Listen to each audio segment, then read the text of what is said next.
In the name of the cosmic reality that gives us the sense of being, the purpose of becoming, and the hope of becoming one with the one, so that we may wander.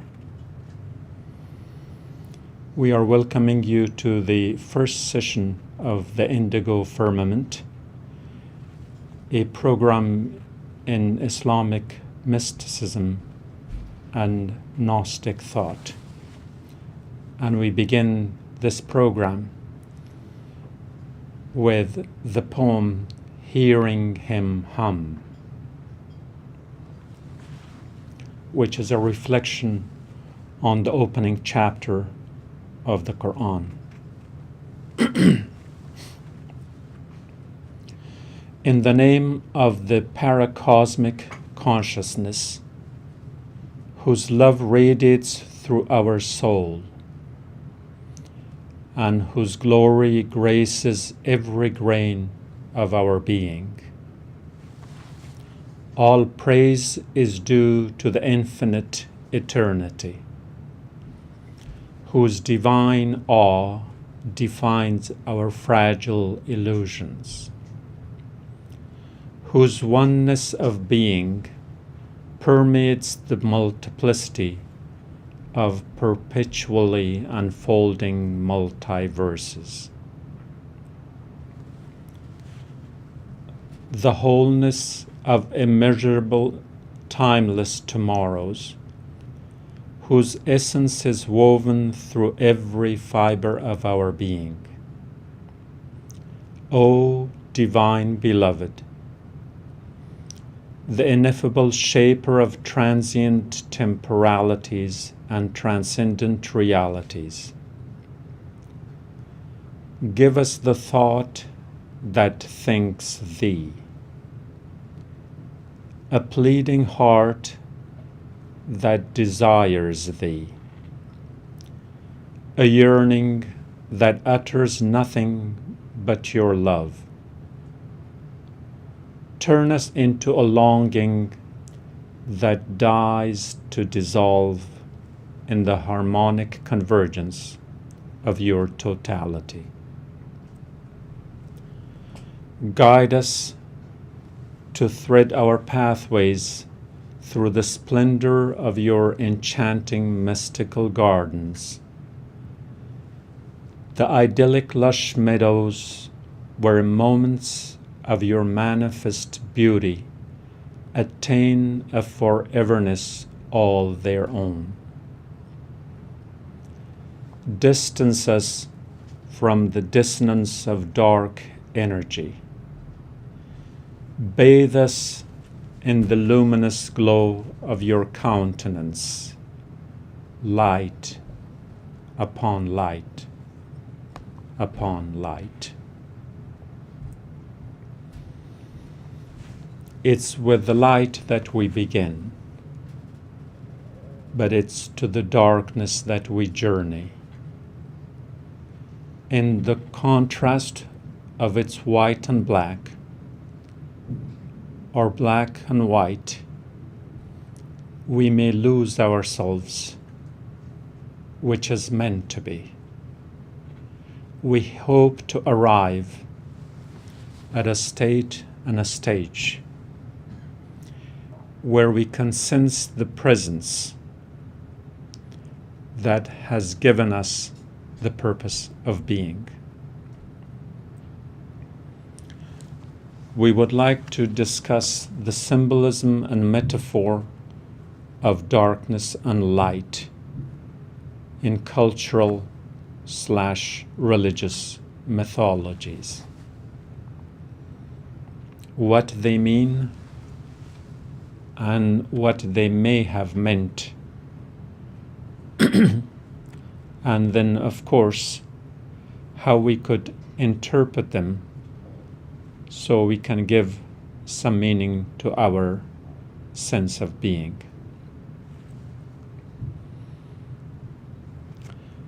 The cosmic reality, the way our modern sciences define them, is that which constitutes 95% of dark matter and dark energy.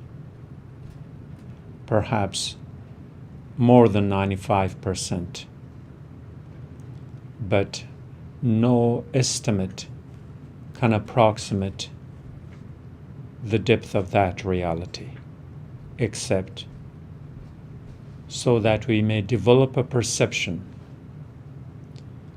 or a sense of reality that will keep us from the insanity where our rational being is totally incapable of comprehension. Next to that number we leave only the 5% that is considered to be the matter that can be perceived, detected, acknowledged, but not really understood. If we go through the colors again, in the evolutionary reality, that darkness could be the womb of the mother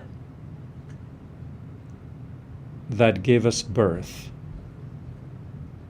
That darkness in the terrestrial reality could be the womb that is Mother Africa, again symbolized in darkness. Or it could be understood as the mythical underworld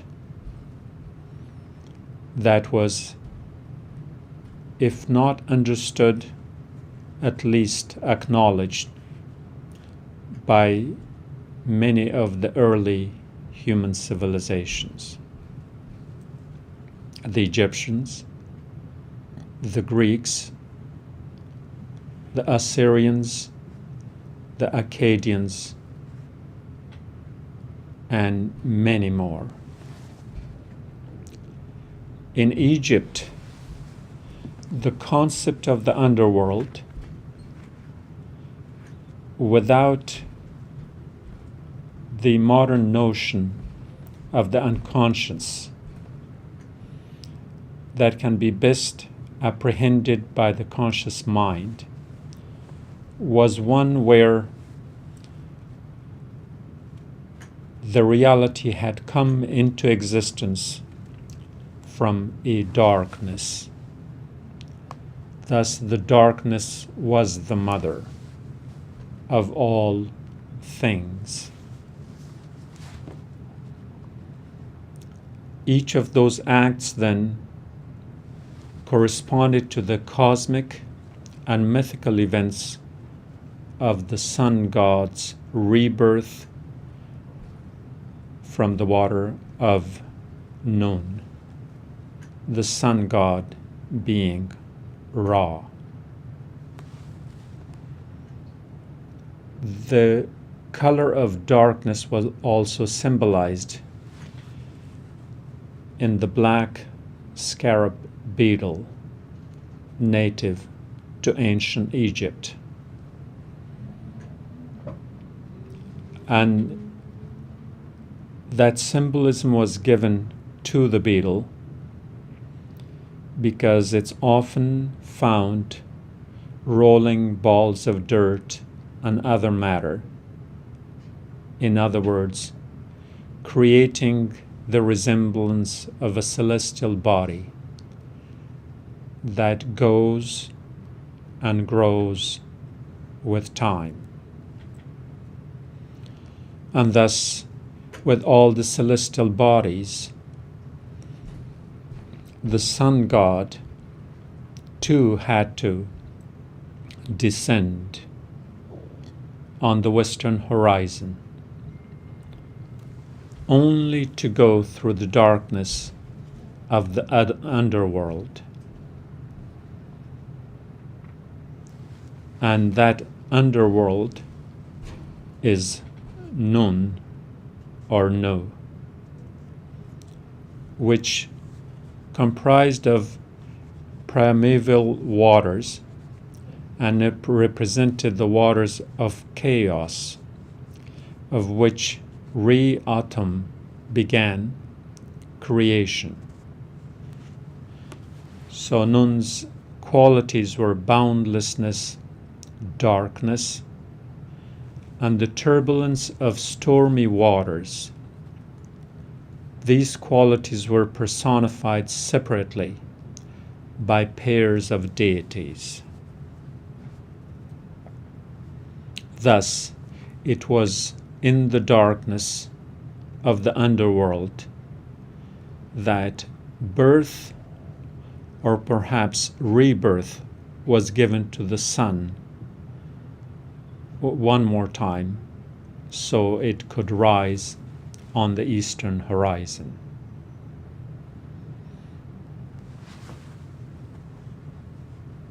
And the underworld in the form of water was also represented by the river Nile and its annual flooding that was both a source of life and in some cases that of death. The Greeks pretty much copied that same sense of the underworld, with which most of you may be familiar. But again, the underworld darkness was the place of birthing, of living a life or reliving it through other beings, some of whom were symbolized in deities and perhaps personified as well. We also have similar notions in the Gilgamesh and the Netherworld, which in some ways could be perceived as a parallel structure or existence or a realm of reality similar to that of the ancient Egyptians.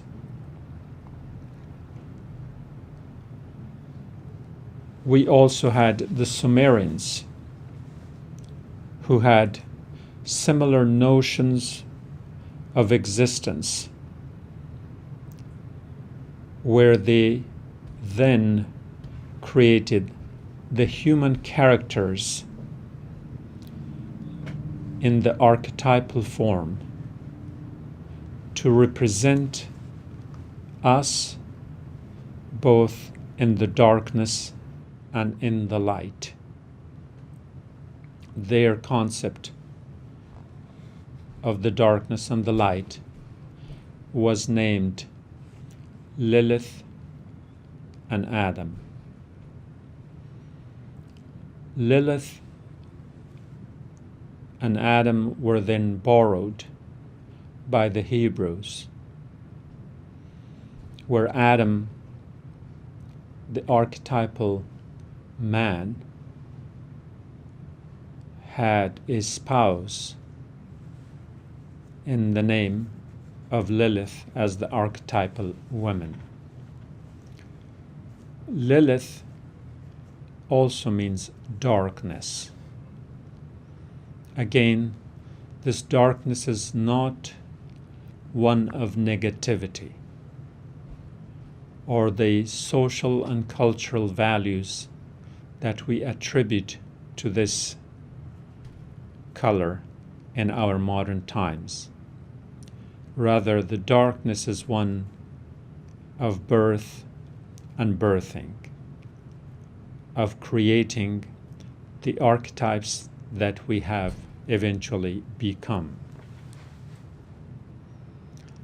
In Islam too, we use the same myth, the myth of Adam,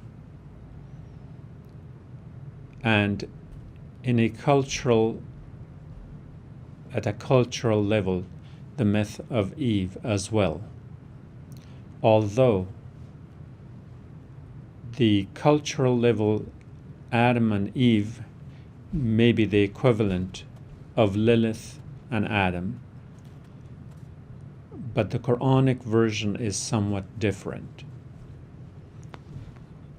In the Quran, there's no Lilith. That darkness has disappeared.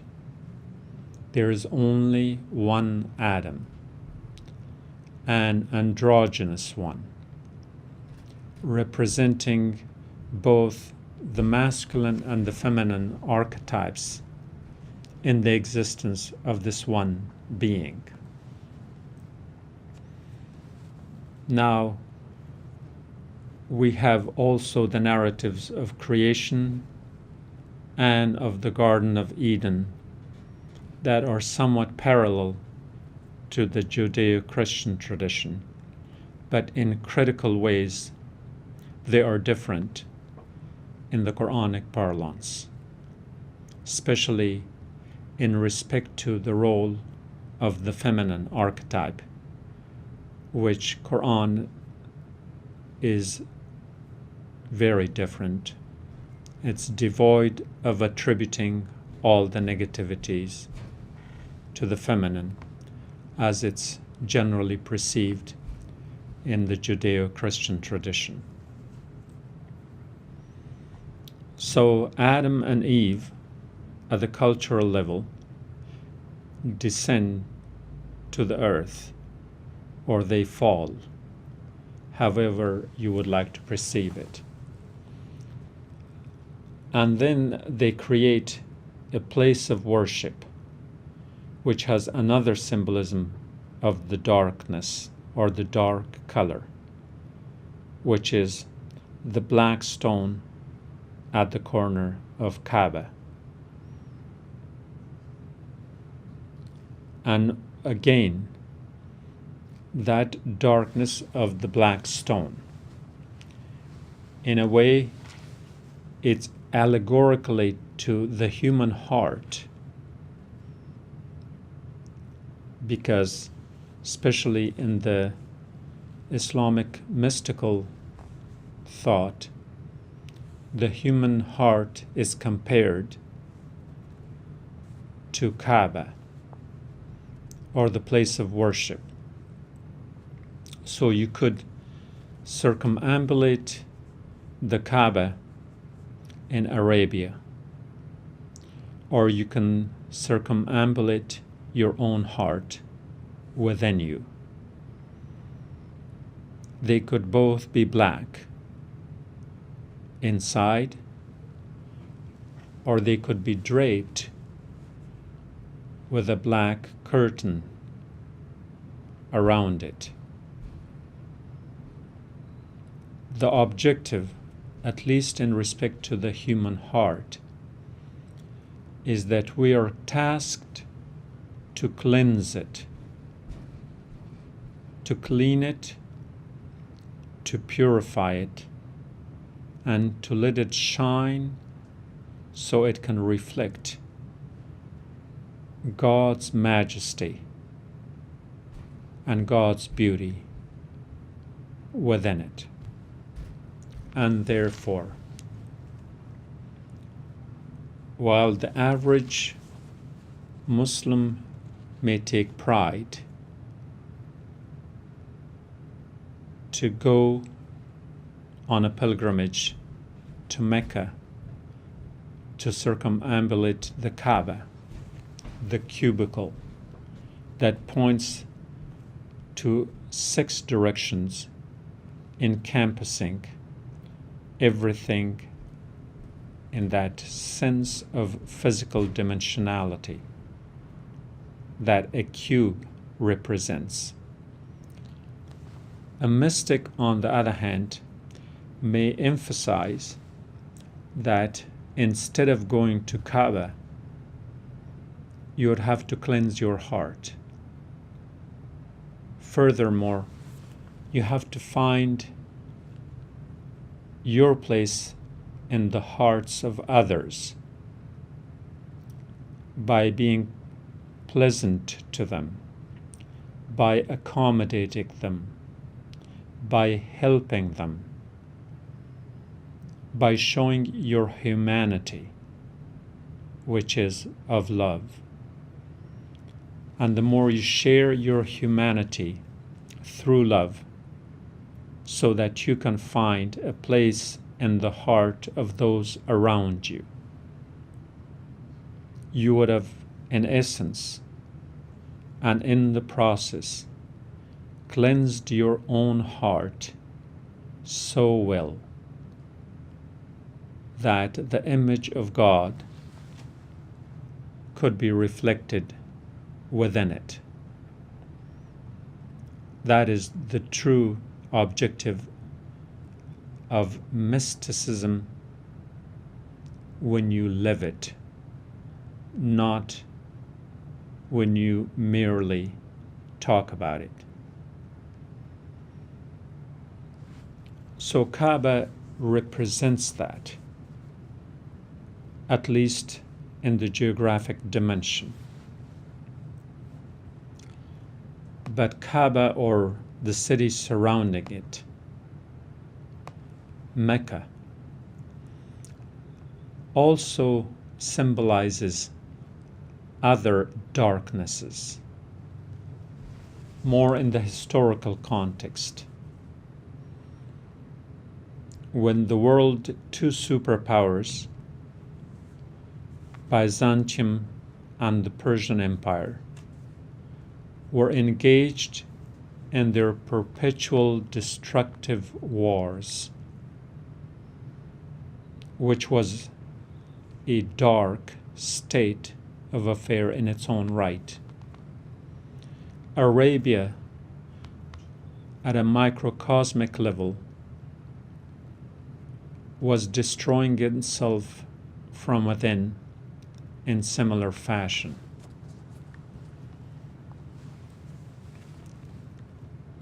The intertribal rivalries and wars that went on and on for most of the year. There was social injustice. There was economic unfairness. There was the denial of dignity to those whose skin color happens to be dark, black, their enslavement.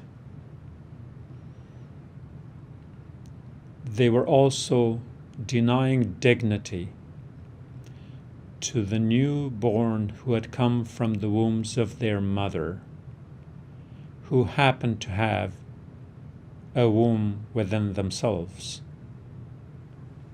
Thus, the female infanticide was the norm. There was the darkness in the sense that the gods they claimed to worship were commercialized,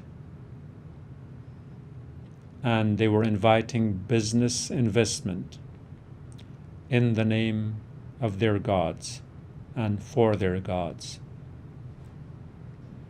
So in every sense of the word, Mecca was in darkness,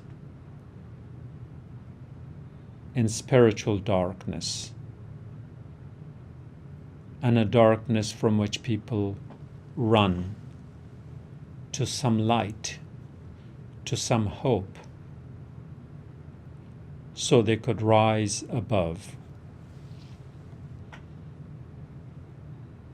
There was such a Meccan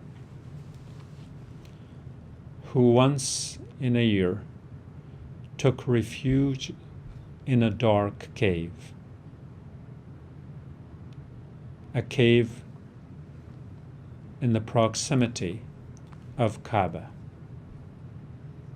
on a high mountain, where he had the advantage of a panoramic view to see the world around, where he had the advantage of looking down upon the township of Mecca and could feel all the miseries that its population was subjected to,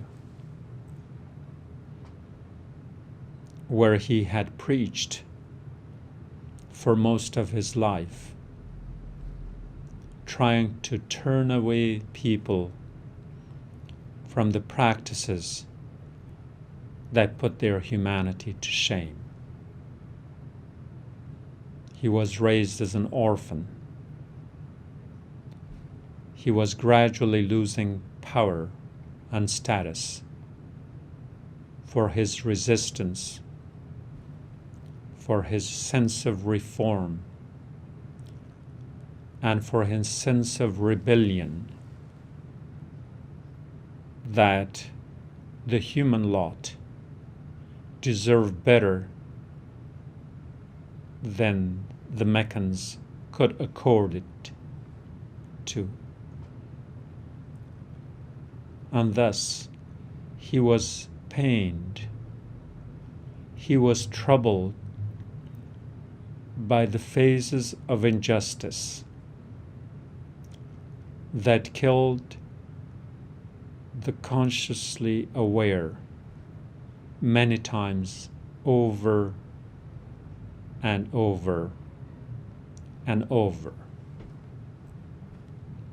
He could teach enough, but you had to have a listening ear. He could try to broaden their worldview, but they were in their geographic cocoon as much as in the cocoon of their perception, not budging from what they had inherited as knowledge from their ancestors. So in frustration, this man, this Meccan, this frustrated man would take a chance and take refuge to climb the mountain and enter its dark cave, and then have his retreat for 40 days and nights every year. The cave is called Hira. In Arabic, the name contains the cardinal consonant for a womb that births a thought, a notion, a perception, and perhaps a revelation.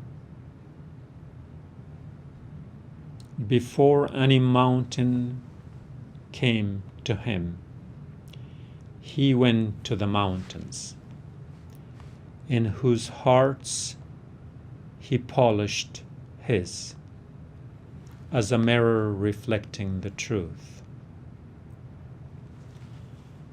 The dawn of the 40th night was about to breathe away the darkness,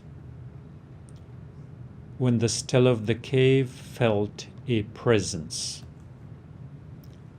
In the dimming flicker of the oil lamp, his soul companion. Suddenly, the word "read" echoed through the cave. Like a trembling leaf in awe, impeded the spontaneity of his response. Read. The call repeated itself. An answer mouthed itself in hesitance. I am unlettered. Read. Read in the name of. In the name of. He articulated every utterance, sweating under the gravity of their weight. The departing voice spread wings at the cave's mouth, in the breadth of horizon, 2 bows' length away, straight before the eyes, though bent from the side. A wingspan contained his sight. Time witnessed in affirmation the illusion of a new reality that came to take its place in prevalence. That was the call that we know today as Iqra. And let's hear the recitation in a much more beautiful voice than mine. And let's hope it echoes in the crevices and corners of your heart. Iqra. بسم الله الرحمن الرحيم اقرأ باسم ربك الذي خلق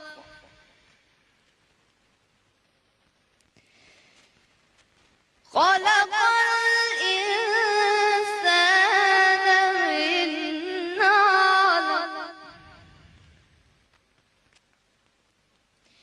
اقرأ باسم ربك الذي